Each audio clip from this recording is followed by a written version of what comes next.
bir kun shunday ko'tarasizlar, o'g'il bolalar, onalaringizni shunday yelkalaringizga ko'tarasizlar. Nimada ko'tarishlaringizni tushunyapsizlar-a o'zi? Shunday ko'tarasizlar, yelkalaringizni ana shunday dong etib miyalang ochilib ketadi. Ana shu ko'targuncha mana bu yelkada onani siz, mana bu yoqda ukangiz ko'targuncha kutmanglar. Hozir ko'taringlar boshlaringni. Ana shu kunga taqab olib bormaydi. Chunki hammamizni ayiradigan kunimiz bor.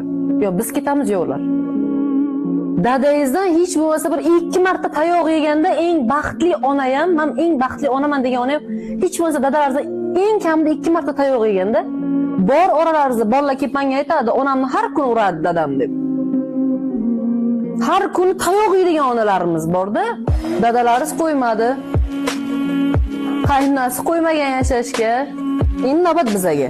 Biz ham yeb bitiraylik qani. Bunga eng birinchi vazifa hamma bugun shunday boradi-da, onasini shunday quchoqlaydi. Shunday quchoqlab bir marta kechiring deng.